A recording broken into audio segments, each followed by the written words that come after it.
Chapter 15, Special Occasion Speaking. 15.1, Understanding Special Occasion Speeches. Often the speaking opportunities life brings our way have nothing to do with specifically informing or persuading an audience.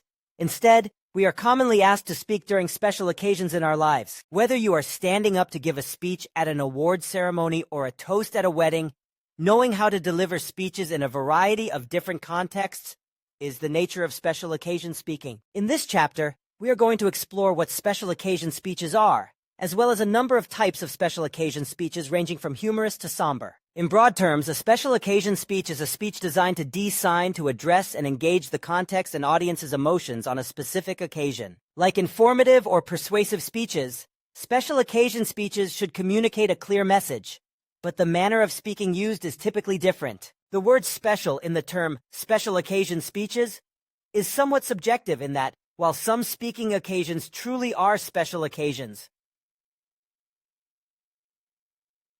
a toast at a wedding, an acceptance speech at an awards banquet, a eulogy for a loved one, they can also be given at more mundane events, such as the hundreds of public relations speeches that big companies give every day. The goal of a special occasion speech is ultimately to stir an audience's emotions and make them feel a certain way in response to the situation or occasion. Of all the types of speeches we are most likely to have to give during our lives, many of them will fall into the special occasion category. These often include speeches that are designed to inspire or motivate an audience to do something. These are, however, different from a traditional persuasive speech. Let's say you're the coach of your child's Little League team, or a project leader at your work. In both cases, you might find yourself delivering a speech to motivate and inspire your teams to do their best. You can imagine how giving a motivational speech like that would be different from a traditional persuasive speech, focusing on why a group of 50-some-things should change their investment strategy, or a group of your peers to vote for a certain candidate for student senate. To help us think through how to be effective in delivering special occasion speeches,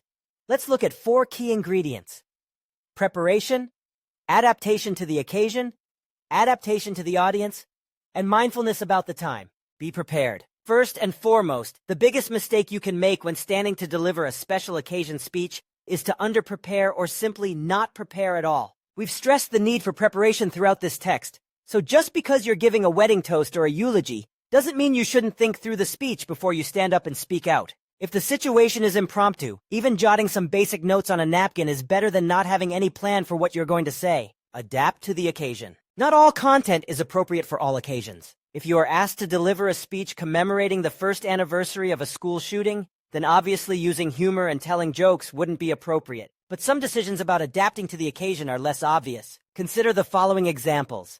You are the maid of honor giving a toast at the wedding of your younger sister. You are receiving a most valuable player award in your favorite sport. You are a sales representative speaking to a group of clients after a mistake has been discovered. You are a cancer survivor speaking at a high school student assembly. You are giving an after-dinner speech to the members of your fraternity. How might you adapt your message and speaking style to successfully convey your message to these various audiences? Remember that being a competent speaker is about being both personally effective and socially appropriate. Different occasions will call for different levels of social appropriateness. One of the biggest mistakes entertaining speakers can make is to deliver one generic speech to different groups without adapting the speech to the specific occasion. In fact, professional speakers always make sure that their speeches are tailored for different occasions by getting information about the occasion from their hosts. When we tailor speeches for special occasions, people are more likely to remember those speeches than if we give a generic speech. Adapt to your audience. Once again, we cannot stress the importance of audience adaptation enough in this text. Different audiences will respond differently to speech material.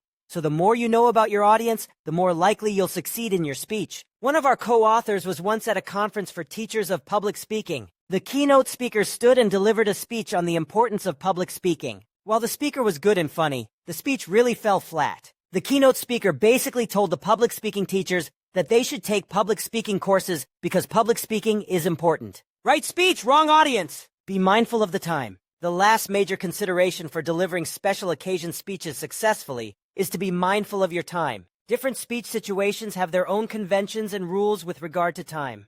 Acceptance speeches and toasts, for example, should be relatively short, typically under 2 minutes. A speech of introduction should be extremely brief, just long enough to tell the audience what they need to know about the person being introduced in a style that prepares them to appreciate that person's remarks. In contrast, commencement speeches, eulogies, and speeches to commemorate events can run 10 to 20 minutes in length, depending on the context. It's also important to recognize that audiences on different occasions will expect speeches of various lengths. For example, although it's true that graduation commencement speakers generally speak for 10 to 20 minutes, the closer that speaker heads toward 20 minutes, the more fidgety the audience becomes. To hold the audience's attention, a commencement speaker would do well to make the closing minutes of the speech the most engaging and inspiring portion of the speech. If you're not sure about the expected time frame for a speech, ask the person who has invited you to speak. 15.2 Types of Special Occasion Speeches. Unlike the informative and persuasive speeches you are required to give, special occasion speeches are much broader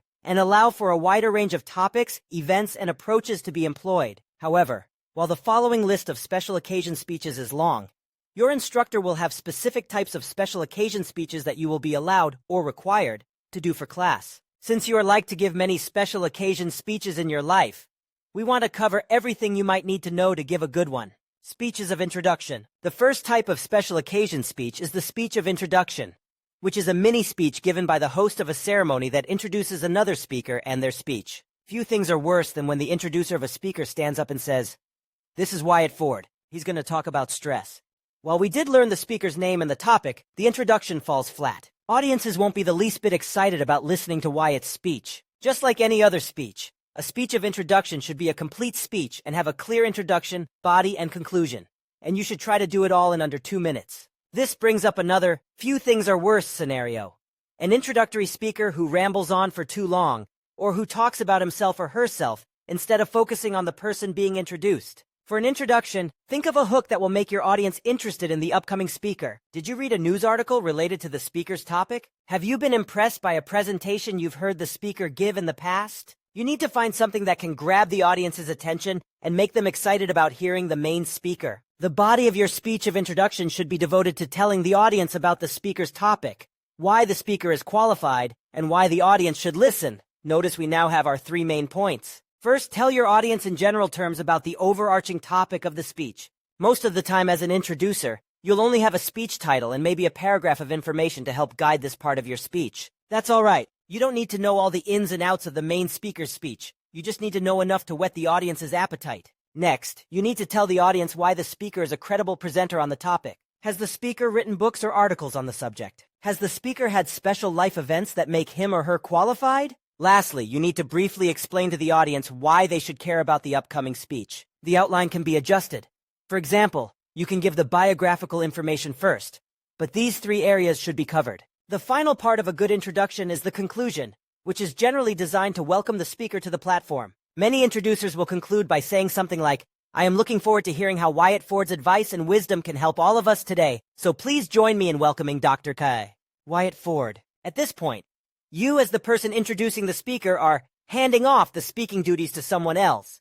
So it is not uncommon to end your speech of introduction by clapping as the speaker comes on stage or shaking the speaker's hand. Speeches of presentation. The second type of special occasion speech is the speech of presentation. A speech of presentation is a brief speech given to accompany a prize or honor. Speeches of presentation can be as simple as saying, "This year's recipient of the Lavach Public Speaking Prize is Ryan Curley," or could last up to 5 minutes as the speaker explains why the honoree was chosen for the award. When preparing a speech of presentation, it's always important to ask how long the speech should be. Once you know the time limit, then you can set out to create the speech itself. First, you should explain what the award or honor is and why the presentation is important. Second, you can explain what the recipient has accomplished in order for the award to be bestowed. Did the person win a race? Did the person write an important piece of literature? Did the person mediate conflict? Whatever the recipient has done, you need to clearly highlight his or her work. Lastly, if the race or competition was conducted in a public forum and numerous people didn't win, you may want to recognize those people for their efforts as well. While you don't want to steal the show away from winner, you may want to highlight the work of the other competitors or nominees. Speeches of acceptance. The complement to a speech of presentation is the speech of acceptance. The speech of acceptance is a speech given by the recipient of a prize or honor. There are 3 typical components of a speech of acceptance. 1. Thank the givers of the award or honor. 2. Thank those who helped you achieve your goal. And 3. Put the award or honor into perspective. First, you want to thank the people who have given you the award or honor, and possibly those who voted for you. We see this done every year during the Oscars. First, I'd like to thank the Academy and all the Academy voters. Second, you want to give credit to those who helped you achieve the award or honor. No person accomplishes things in life on his or her own. We all have family members, friends, and colleagues who support us and help us achieve what we do in life.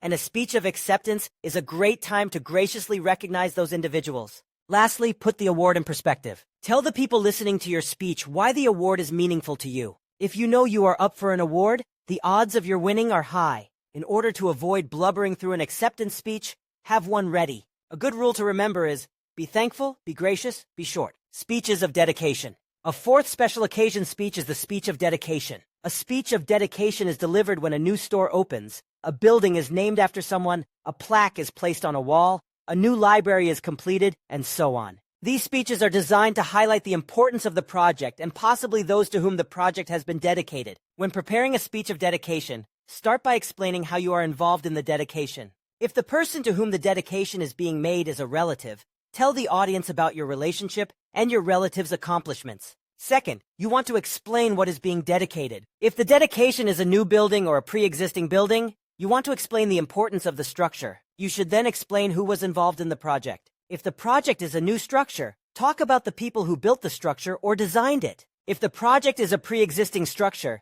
talk about the people who put together and decided on the dedication. Lastly, explain why the structure is important for the community in which it is located. If the dedication is for a new store, talk about how the store will bring in new jobs and new shopping opportunities. If the dedication is for a new wing of a hospital, talk about how patients will be served and the advances in medicine the new wing will provide the community. Toasts. At one time or another, almost everyone is going to be asked to deliver a toast. A toast is a speech designed to congratulate, appreciate, or remember. First, toast can be delivered for the purpose of congratulating someone for an honor, a new job, or getting married. You can also toast someone to show your appreciation for something he or she has done. Lastly, we toast people to remember them and what they have accomplished. When preparing a toast, the first goal is always to keep your remarks brief. Toasts are generally given during the middle of some kind of festivities, e.g., a wedding, retirement party, farewell party, and you don't want your toast to take away from those festivities for too long.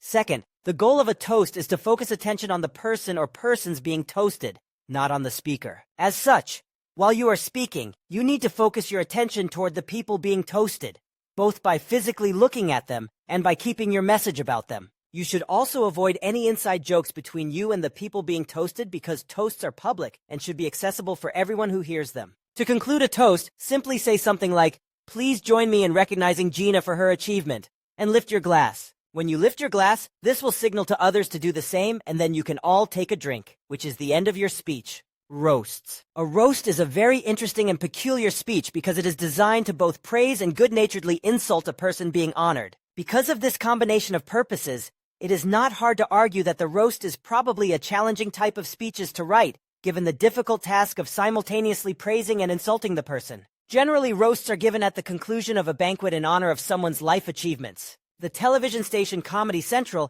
has been conducting roasts of various celebrities for a few years, and if you've ever watched one, you know that the roasters say some harsh things about the roastees, even though they are friends. During a roast, the roaster will stand behind a lectern, while the roastee is seated somewhere where he or she is clearly on display for the audience to see, thus allowing the audience to take in his or her reactions. Since half the fun of a good roast is watching the roastee's reactions during the roast, it's important to have the roastee clearly visible to the audience. How does one prepare for a roast? First, you want to really think about the person who is being roasted. Does he or she have any strange habits or amusing stories in their past that you can discuss? When you think through these questions, you want to make sure that you cross anything off your list that is truly private information or will really hurt the person.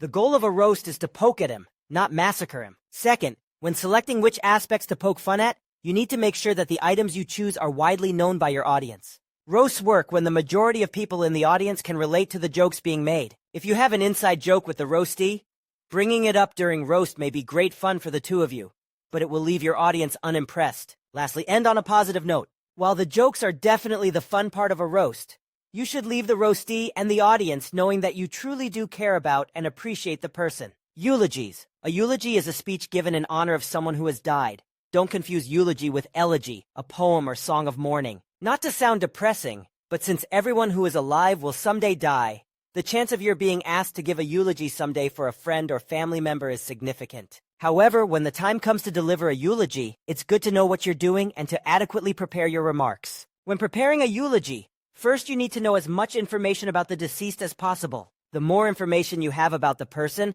the more personal you can make the eulogy. While you can rely on your own information if you were close to the deceased, it is always a good idea to ask friends and relatives of the deceased for their memories, as these may add important facets that may not have occurred to you. Of course, if you were not very close to the deceased, you will need to ask friends and family for information. Second, although eulogies are delivered on the serious and sad occasion of a funeral or memorial service for the deceased, it is very helpful to look for at least one point to be lighter or humorous. In some cultures, in fact, the friends and family attending the funeral expect the eulogy to be highly entertaining and amusing. Take, for example, Tom Arnold's eulogy of Saturday Night Live actor Chris Farley. During his speech at Farley's funeral, Arnold noted, "Chris was concerned about his size, and so he made sure that all of us who knew him well saw him naked at least once." Gliona, 1998. Picturing the heavy-set comedian naked surely brought some humor to the somber proceedings, but Arnold knew Farley, and his audience, well enough to know that the story would be appropriate. Knowing the deceased and the audience is vital when deciding on the type and amount of humor to use in a eulogy. It's doubtful statements like Tom Arnold's would fit many eulogies, but it would be appropriate to tell a funny story about Uncle Joe's love for his rattletrap car, or Aunt Mary's love of tacky Christmas sweaters. Ultimately, the goal of the humor or lighter aspects of a eulogy is to relieve the tension that is created by the serious nature of the occasion. If you are ever asked to give a eulogy, that means you were probably close to the deceased and are experiencing shock, sadness, and disbelief at your loved one's passing. The last thing that you will want to do, or be in a mental state to do, is figure out how to structure your eulogy. To that end, here are 3 parts of a eulogy. Main points. You can use to write one without worrying about being original with structure or organizational patterns.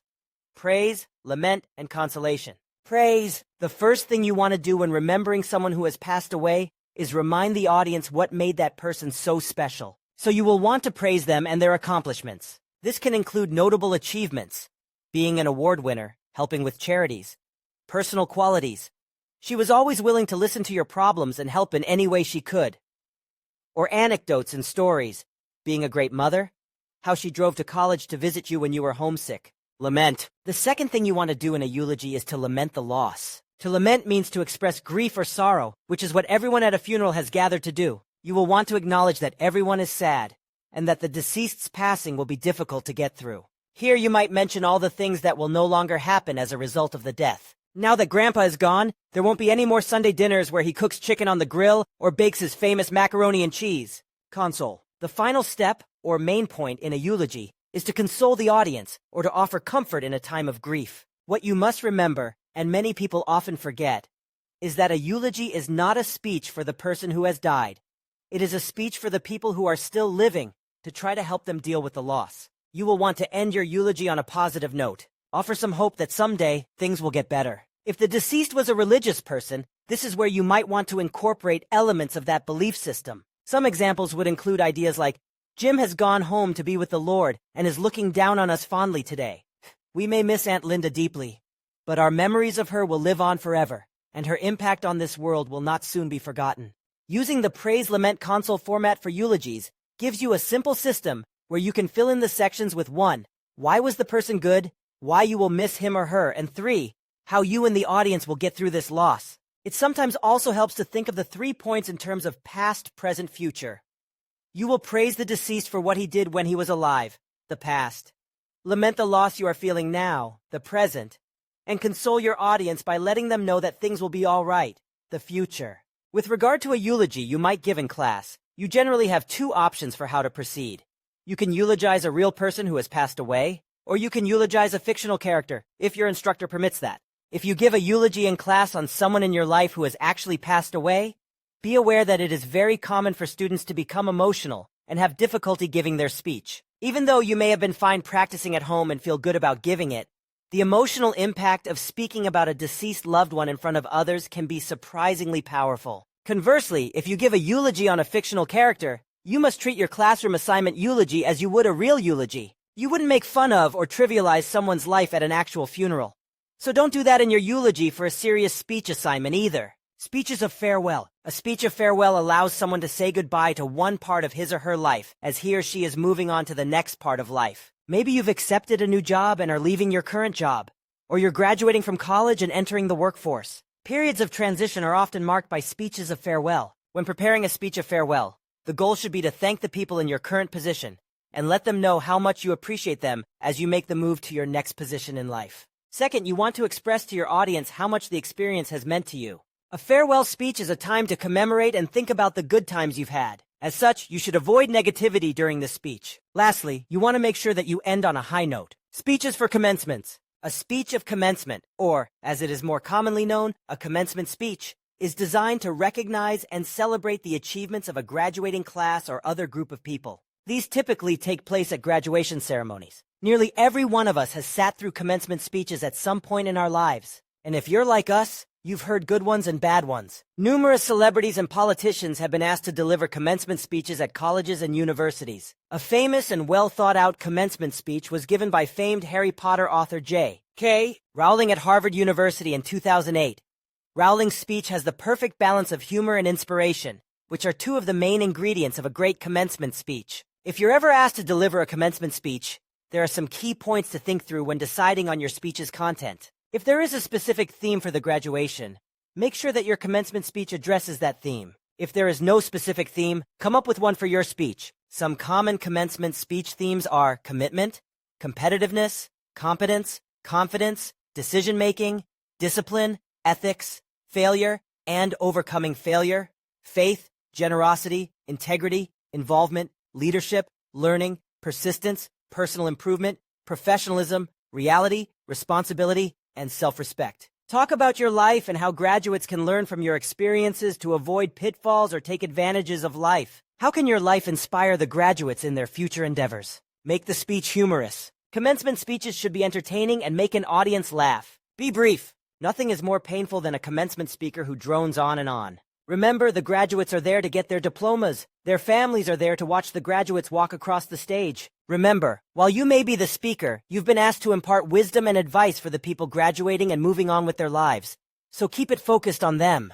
Place the commencement speech into the broader context of the graduates' lives. Show the graduates how the advice and wisdom you are offering can be utilized to make their own lives better. Overall, it's important to make sure that you have fun when delivering a commencement speech. Remember, it's a huge honor and responsibility to be asked to deliver a commencement speech, so take the time to really think through and prepare your speech. After-dinner speeches. After-dinner speeches are humorous speeches that make a serious point. These speeches get their name from the fact that they historically follow a meal of some kind. After-dinner speakers are generally asked to speak or hired to speak because they have the ability both to speak effectively and to make people laugh. First and foremost, after-dinner speeches are speeches and not stand-up comedy routines. All the basic conventions of public speaking, previously discussed in this text, apply to after-dinner speeches, but the overarching goal of these speeches is to be entertaining and to create an atmosphere of amusement. After-dinner speaking is an extremely difficult type of speaking to do well, because it is an entertaining speech that depends on the successful delivery of humor. People train for years to develop comic timing, or the verbal and nonverbal delivery used to enhance the comedic value of a message. But after-dinner speaking is difficult, not impossible. What follows is the method we recommend for developing a successful after-dinner speech. First, use all that you have learned about informative or persuasive speeches to prepare a real informative or persuasive speech roughly 2/3 the length of what the final speech will become. That is, if you're going to be giving a 10-minute speech, then your real informative or persuasive speech should be 6 or 7 minutes in length. This is the serious message portion of the speech where you will try to make a point of educating your audience. Next, go back through the speech and look for opportunities to insert humorous remarks. Once you've looked through your speech and examined places for verbal humor, think about any physical humor or props that would enhance your speech. Physical humor is great if you can pull it off without being self-conscious. One of the biggest mistakes any humorist makes is to become too aware of what his or her body is doing, because it's then harder to be free and funny. As for props, after-dinner speakers have been known to use everything from oversized inflatable baseball bats to rubber clown noses. The goal for a funny prop is that it adds to the humor of the speech without distracting from its message. Last and probably most important, try the humor out on real live people. This is important for 3 reasons. First, the success of humor depends heavily on delivery, and especially timing in delivery. You will need practice to polish your delivery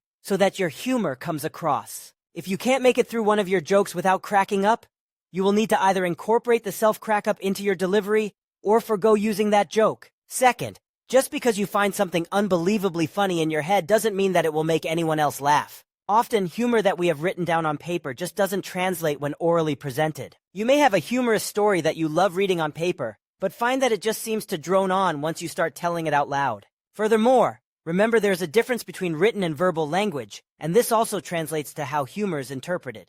Third, you need to make sure the humor you choose will be appropriate for a specific audience. What one audience finds funny, another may find offensive. Humor is the double-edged sword of public speaking. On one side, it is an amazing and powerful speaking tool, but on the other side, few things will alienate an audience more than offensive humor. If you're ever uncertain about whether a piece of humor will offend your audience, don't use it. So you may now be asking, what kind of topics are serious that I can joke about? The answer to that, like the answer to most everything else in the book, is dependent on your audience and the speaking situation, which is to say, any topic will work, while at the same time you need to be very careful about how you choose your topic. Take, for example, the experience one of your authors had while he was attending a large university. One of the major problems that any large university faces is parking. The ratio of parking spaces to students at some of these schools can be 1.7. One parking space for every 7 students.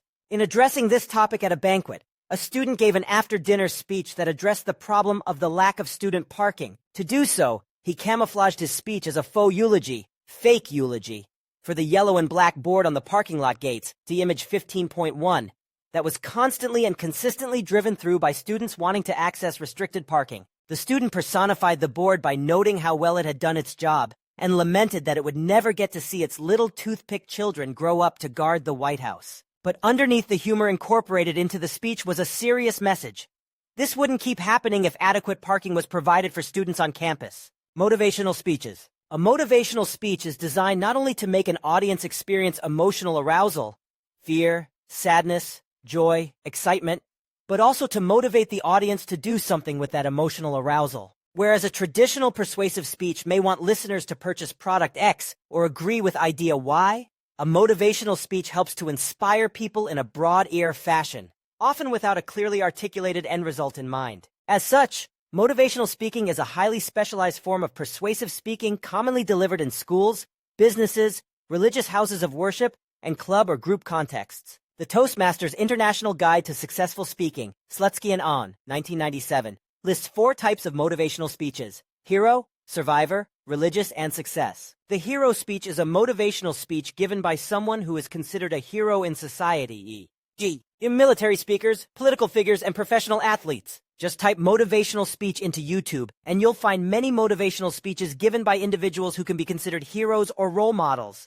The survivor speech is a speech given by someone who has survived a personal tragedy, or who has faced and overcome serious adversity. In the following clip, cancer survivor Becky M. Olson discusses being a cancer survivor. Becky Olson goes all over the country talking with and motivating cancer survivors to beat the odds. The religious speech is fairly self-explanatory.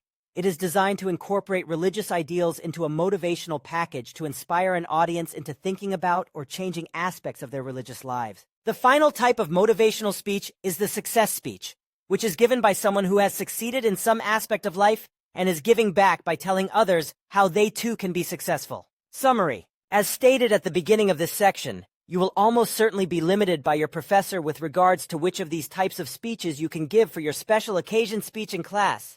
But it is not unrealistic to think that you will be called upon at various points in your life to give one or more of these speeches. Knowing the types and basic structures will help when those moments arise. 15.3. Special occasion language. Special occasion speaking is so firmly rooted in the use of good language that it makes sense to address it here. Drawing from concepts in chapter more than any other category of speech, the special occasion speech is arguably one where the majority of your preparation time will be specifically allocated towards the words you choose. This isn't to say you shouldn't have used good language in your informative and persuasive speeches, but that the emphasis shifts slightly in a special occasion speech. For example, for your informative and persuasive speeches, you are required to conduct research and cite your sources in a bibliography or references works cited page, which took you some time to look up and format. In most cases, that will not be necessary in a special occasion speech, although there may be reasons to consult sources or other persons for information in crafting your speech. So for special occasion speeches, there is a trade-off. The time you don't spend doing research is now going to be reallocated towards crafting emotional and evocative phrases that convey the sentiment your speech is meant to impart. The important thing to remember about using language effectively is that we are not talking about using big words just to sound smart. Do not touch a thesaurus! Good language isn't about trying to impress us with fancy words. It's about taking the words you are already comfortable and familiar with and putting them in the best possible order. Consider the following example from the then president of The Ohio State University, Gordon G., giving a commencement address at Florida State University in 1997.